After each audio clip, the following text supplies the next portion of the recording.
ವಿಶೇಷ ಅಧಿವೇಶನ ನಡೀತಾ ಇದೆ. ಇವತ್ತಿನ ಅಧಿವೇಶನದಲ್ಲಿ ಬಿಜೆಪಿ ವರ್ಸಸ್ ಕಾಂಗ್ರೆಸ್ ಕದನ ಆಗೋದು ಫಿಕ್ಸ್ ಅನ್ನೋ ರೀತಿ ಕಾಣಿಸ್ತಾ ಇದೆ. ಇವತ್ತು ಕೇಂದ್ರ ಸರ್ಕಾರದ ವಿರುದ್ಧ ಸಿಎಂ ಸಿದ್ದರಾಮಯ್ಯ ಗರಂ ಆಗಿ ಭಾಷಣವನ್ನ ಮಾಡೋದಕ್ಕೆ ಎಲ್ಲಾ ರೀತಿಯಲ್ಲಿ ತಯಾರಿಯನ್ನ ಮಾಡ್ಕೊಂಡಿದ್ದಾರೆ. ಪ್ರಮುಖವಾಗಿ ಮನ್ರೇಗಾ ವಿಷಯವಾಗಿ ಆ ಯೋಜನೆಯನ್ನ ರದ್ದು ಮಾಡಿರೋದ್ರಿಂದ ಅದನ್ನು ಪುನಃ ತರಬೇಕು ಅಂತ ಹೇಳಿ ತಮ್ಮ ಭಾಷಣದಲ್ಲಿ ಪ್ರಸ್ತಾಪ ಮಾಡೋದಕ್ಕೆ ಆಲ್ರೆಡಿ ಪ್ರತಿಭಟನೆಯನ್ನ ದೇಶದಾದ್ಯಂತ ಕಾಂಗ್ರೆಸ್ ಅವರು ಮಾಡ್ತಾ ಇದ್ದಾರೆ.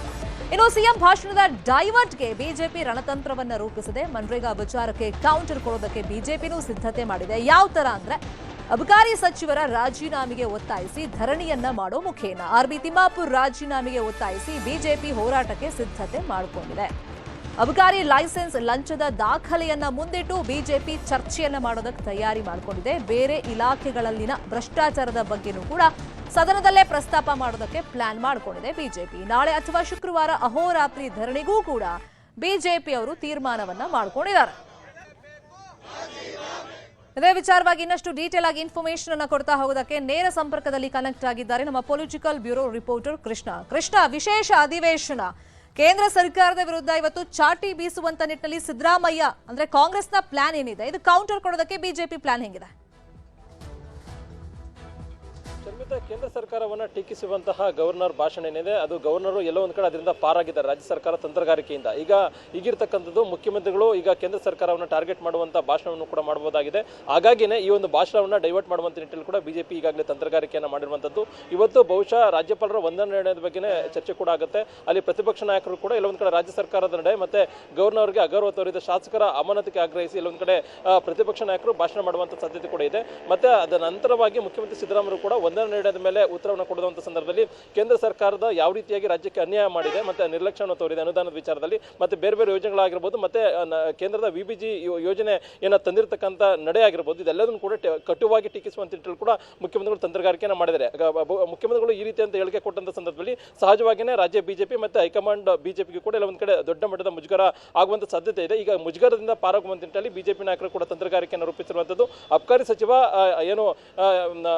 ಸಚಿವರಾಗಿರ್ತಕ್ಕಂಥ ಆರ್ಬಿ ತಿಮ್ಮಾಪುರ್ ಅವರು ರಾಜೀನಾಮೆಯನ್ನು ಪಟ್ಟಿಡಬೇಕು ಅನ್ನೋ ನಿಟ್ಟಿನಲ್ಲಿ ಕೂಡ ಈಗಾಗಲೇ ಎಲ್ಲ ರೀತಿಯಂತ ಸಿದ್ಧತೆಯನ್ನು ಮಾಡ್ಕೊಂಡಿರುವಂತದ್ದು. ಇವತ್ತು ರಾಜ್ಯಪಾಲರ ವಂದನಾ ನಿರ್ಣಯ ಚರ್ಚೆ ಬಳಿಕವಾಗಿ ಏನಾದರೂ ಮುಖ್ಯಮಂತ್ರಿಗಳು ಉತ್ತರ ಕೊಟ್ಟಂತ ಸಂದರ್ಭದಲ್ಲಿ ಅದಕ್ಕೂ ಮುಂಚಿತವಾಗಿಯೇ ಆರ್ಬಿ ತಿಮ್ಮಾಪುರ್ ಅವರ ವಿಚಾರವಾಗಿ ಚರ್ಚೆಗೆ ಅವಕಾಶ ಮಾಡಿಕೊಡ್ಬೇಕು ಅನ್ನೋ ನಿಟ್ಟಿನಲ್ಲಿ ಕೂಡ ಪಟ್ಟ ನೀಡುವಂತ ಸಾಧ್ಯತೆ ಕೂಡ ಇರುವಂತದ್ದು. ಒಂದ್ ವೇಳೆ ಏನಾದರೂ ಅವಕಾಶ ಮಾಡಿಕೊಟ್ಟದೇ ಅದಲ್ಲಿ ಅದ್ರ ಬಗ್ಗೆ ಸಮಗ್ರ ದಾಖಲೆಗಳ ಬಗ್ಗೆ ಮುಖಾಂತರವಾಗಿ ಚರ್ಚೆಯನ್ನು ಮಾಡೋದ್ರ ಮುಖಾಂತರವಾಗಿ ಆರ್ಬಿ ತಿಮ್ಮಾಪುರ್ ಅವರಿಗೆ ರಾಜೀನಾಮೆ ಕೊಡಲೇಬೇಕು ಅನ್ನೋ ಪಟ್ಟನ್ನು ಹಿಡಿಯೋದ್ರ ಮುಖಾಂತರವಾಗಿ ಅಹೋರಾತ್ರಿಯಿಂದ ಧರಣಿಯನ್ನು ಮಾಡುವಂತ ನಿಟ್ಟಿನಲ್ಲಿ ಕೂಡ ಈಗಾಗಲೇ ರಾಜ್ಯದ ಬಿಜೆಪಿ ನಾಯಕರು ತಂತ್ರಗಾರಿಕೆಯನ್ನು ರೂಪಿಸಿರುವಂತದ್ದು. ಒಂದ್ ಕಡೆಗೆ ಬಳ್ಳಾರಿ ಜನಾರ್ದನ್ ರೆಡ್ಡಿ ಅವರ ಮನೆ ಮೇಲೆ ಶೂಟೌಟ್ ಪ್ರಕರಣ ಆಗಿರ್ಬೋದು, ಮತ್ತೊಂದು ಕಡೆ ಬೇರೆ ಬೇರೆ ಕಾನೂನು ಸುವ್ಯವಸ್ಥೆ ವೈಫಲ್ಯ ಆಗಿರ್ಬೋದು, ಮತ್ತೆ ಈಗಾಗಲೇ ರಾಜ್ಯಪಾಲರಿಗೂ ಕೂಡ ಅಗೌರವ ತೋರಿದ ಶಾಸಕರ ನಡೆ ಅಮಾನತು ಆಗಿರ್ಬೋದು, ಎಲ್ಲ ವಿಚಾರಗಳನ್ನು ಇಟ್ಕೊಳ್ಳೋದ್ರ ಮುಖಾಂತರವಾಗಿ ಸದನದಲ್ಲಿ ದೊಡ್ಡ ಮಟ್ಟದ ಹೋರಾಟವನ್ನು ರೂಪಿಸುವಂತ ಕೂಡ ಈಗಾಗಲೇ ಬಿಜೆಪಿ ನಾಯಕರು ತೀರ್ಮಾನವನ್ನು ಮಾಡಿರುವಂತದ್ದು.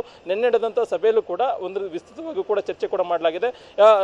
ಕಾಂಗ್ರೆಸ್ ಸರ್ಕಾರದ ನಡೆ ಯಾವ ರೀತಿಯಾಗಿ ನೋಡಿಕೊಂಡು ಪ್ರತಿಪಕ್ಷ ಬಿಜೆಪಿ ಕೂಡ ಅದರ ಹೆಜ್ಜೆ ನೀಡುವಂತ ನಿಟ್ಟಿನಲ್ಲಿ ಬಹುಶಃ ಗುರುವಾರ ಅಥವಾ ಶುಕ್ರವಾರದಿಂದ ಎಲ್ಲ ಒಂದ್ ಕಡೆ ಅಹೋರಾತ್ರಿ ಧರಣಿಯನ್ನು ಮಾಡುವಂತ ನಿಟ್ಟಿನಲ್ಲಿ ಕೂಡ ಈಗಾಗಲೇ ಬಿಜೆಪಿ ನಾಯಕರು ರಣತಂತ್ರವನ್ನು ರೂಪಿಸಿರುವಂತದ್ದು. ಬಿಜೆಪಿಗೆ ಕೂಡ ಕೌಂಟರ್ ಅಟ್ಯಾಕ್ ಅನ್ನು ಕೊಡುವಂತ ನಿಟ್ಟಿನಲ್ಲಿ ಕೂಡ ಆಡಳಿತ ಪಕ್ಷ ಸಜ್ಜಾಗಿರುವಂತದ್ದು. ಇವತ್ತು ಮುಖ್ಯಮಂತ್ರಿ ಸಿದ್ದರಾಮಯ್ಯ ಅವರು ಕಾಂಗ್ರೆಸ್ ಶಾಸಕಾಂಗ ಪಕ್ಷದ ಸಭೆಯನ್ನ ಸಂಜೆ ಕರೆದಿದ್ದಾರೆ. ಸಭೆಯಲ್ಲಿ ಯಾವ ರೀತಿಯಾಗಿ ಚರ್ಚೆಯನ್ನು ಮಾಡಬೇಕು ಮತ್ತೆ ಒಂದು ವೇಳೆ ಅಬಕಾರಿ ಸಚಿವ ರಾಜೀನಾಮೆಯ ಪಟ್ಟನ್ನ ಬಿಜೆಪಿ ನಾಯಕರು ಹಿಡಿದಂತ ಸಂದರ್ಭದಲ್ಲಿ ಈ ಹಿಂದಿನ ಬಿಜೆಪಿ ಹಗರಣಗಳ ಮುಖಾಂತರವಾಗಿ ಯಾವ ರೀತಿಯಾಗಿ ಕೌಂಟರ್ ಅನ್ನು ಕೊಡಬೇಕು ಮತ್ತೆ ಅಬಕಾರಿ ಸಚಿವರಾಗಿರ್ತಕ್ಕಂಥ ಆರ್ಬಿ ತಿಮ್ಮಾಪುರ್ ಅವರ ಪರವಾಗಿ ಯಾವ ರೀತಿಯಾಗಿ ನಿಲ್ಲಬೇಕು ಮತ್ತೆ ಸರ್ಕಾರವನ್ನು ಯಾವ ರೀತಿಯಾಗಿ ಸಮರ್ಥನೆ ಮಾಡ್ಕೊಳ್ಬೇಕು ನಿಟ್ಟಿನಲ್ಲಿ ಕೂಡ ಈಗಾಗಲೇ ಕಾಂಗ್ರೆಸ್ ರಣತಂತ್ರ ರೂಪಿಸುವಂತ ನಿಟ್ಟಿನಲ್ಲಿ ಕೂಡ ಮುಂದಾಗಿರುವಂತದ್ದು. ಹೀಗಾಗಿ ಇವತ್ತಿನ ಸದನ ಅತ್ಯಂತ ಮಹತ್ವವನ್ನು ಪಡ್ಕೊಂಡಿದೆ. ಕಾಂಗ್ರೆಸ್ ಮತ್ತೆ ಬಿಜೆಪಿ ನಡುವಿನ ಅಗ್ಗ ಜಗ್ಗಟ್ಟಿಗೂ ಕೂಡ ಸಾಕ್ಷಿ ಆಗುವಂತ ಸಾಧ್ಯತೆ ಇರುವಂತದ್ದು.